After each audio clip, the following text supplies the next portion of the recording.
Hey Canucks fans, it sounds like goaltender Michael DiPietro may have played his last game for this organization. I am Canuck Clay, and this is my Canucks take on One Take.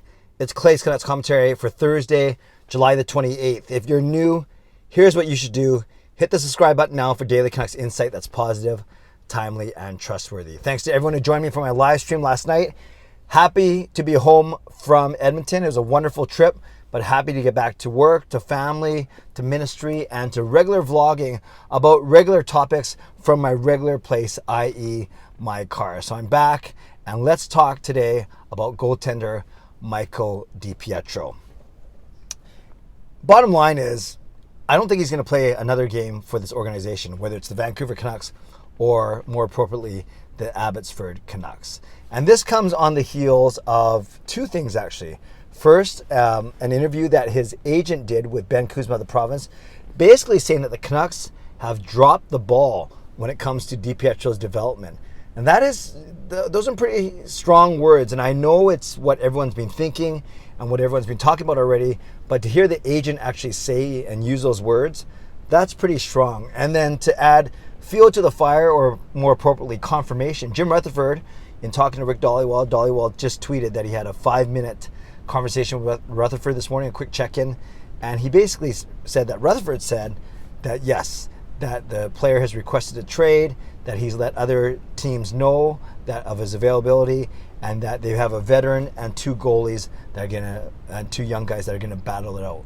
So behind Demko, the veteran would be Colin Delia, of course, and the two young guys battling it out is Spencer Martin and Arturs Silovs. So he didn't say three young guys, which would mean DiPietro. He basically said two young guys.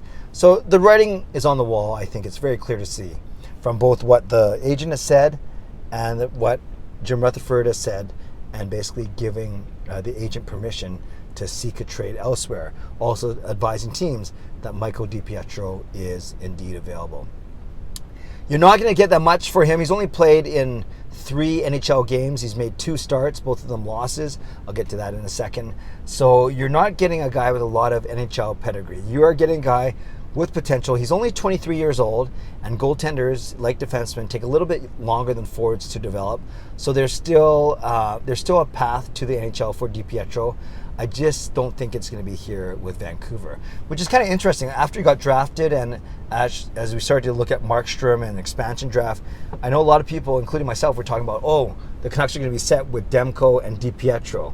Demko and DiPietro, we're going to be fine. We're set for years. But it might now be Demko and Martin, or Demko and Silovs, as opposed to Demko and DiPietro. Michael DiPietro was drafted in 2017. 64th overall in the 3rd round, so that is the Elias Pettersson draft. Pettersson going 5th overall, obviously, in that draft. So 3rd round draft pick, pretty good. Pretty high for a goaltender, actually. Usually you don't see goaltenders taking that high. And then there's a lot of promise with him. He had a really good junior career, and then everyone loved his compete level, his athleticism. He's not that big, right? He's only 6 feet, 200 pounds.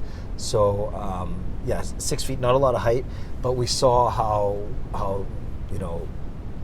fast he was, how creative he was, how much of a gamer he was when it came to determination and not giving up on the play.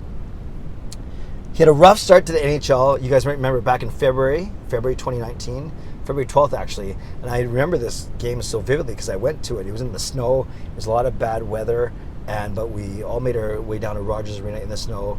And then Markstrom and Demko were both unavailable to play. So somehow we get this rookie named Michael DiPietro making his first NHL start. And unfortunately, he didn't play well, the team didn't play well, and they lost 7-2. 7-2 to the San Jose Sharks. So that was his first NHL start. So that was in 2019. Then 1920 spent the year in Utica. Then 2021, this was the tough year because it was the pandemic shrunken season, and DiPietro basically ended up playing the whole team, playing the whole year, or being the whole year on the Vancouver Canucks practice squad. So he was with the team in Vancouver in the bubble, and we know how hard that was on many players, but he didn't get a chance to play. He didn't get a chance to play at all. In fact, I think he played 1 game in the NHL and then 4 games in the AHL to wind off the season. And remember, the Canucks were still in Utica. So For an entire year, he played in 5 games, 1 NHL game and 4 AHL games. So you can consider that almost a waste of a year. So when the agent is talking about dropping the ball on his development, that's basically what he's talking about, was that wasted year 2021. Then for 21-22, back in Abbotsford, along with Spencer Martin, along with Artur Silovs, plays in 34 games. I think he goes something like 15, 13, and 4 in the games that he was he was in there for the deciding goal. So 15, 13, and 4, basically a 500 goaltender. A goals against average of 2.95, so just under 3, and a save percentage of just over 900 at 901. So not the strongest even showing last year, and that's why I think Artur Silovs and definitely Spencer Martin, by virtue of what Martin did with the Vancouver Canucks in his brief stint, he got passed on the depth chart. And this would have been, to me, unthinkable a few seasons ago, because like I said at the start of the video, everyone was talking about this double D combination of Demko and DiPietro as the goalies of our future.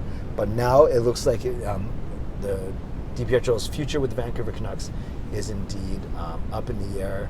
And according to all sources, it sounds like he will not be with the Canucks organization that much longer. So, Canucks fans, my question to you is, are you disappointed in the way that in his career path, the way his career has or hasn't developed?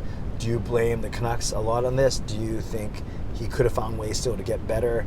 It's not the best situation. It's really unfortunate, because you want to make sure that DiPietro, whether it's with the Canucks or with another team, that he does get a chance to fulfill his promise as a third round pick, and someone who's played for the national team already, and someone who had a good junior career, and someone who's very a good competitor and very mature and very articulate. Anytime I hear DiPietro speak, I'm quite impressed with him. But the question is, where is he going to get a chance to play?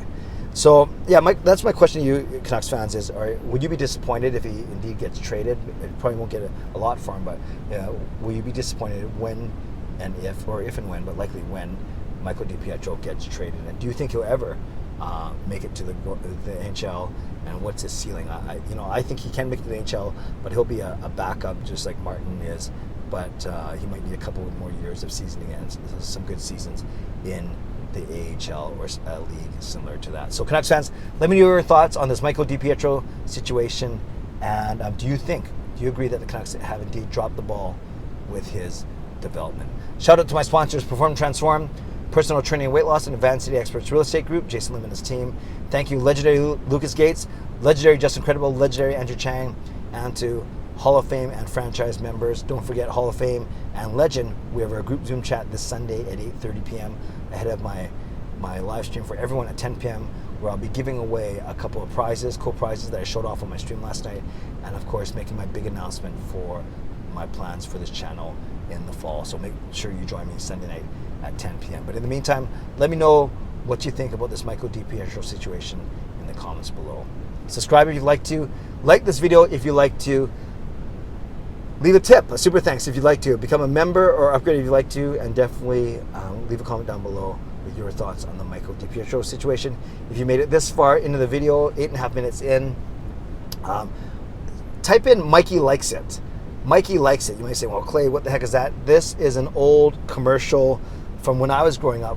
I think it was actually Life Cereal, where it was a little cute kid named Mikey who doesn't like anything, and then he took a bite of the cereal and he said, I like it, and then or the tagline was Mikey Likes It. So type in Mikey Likes It, then I know you made it to the end of this video, even though I'm sure Michael DiPietro isn't liking what's happening with the Vancouver Canucks right now. Stay safe, stay healthy, take care of yourselves, and take care of each other. We'll talk to you soon. God bless, and go Canucks go.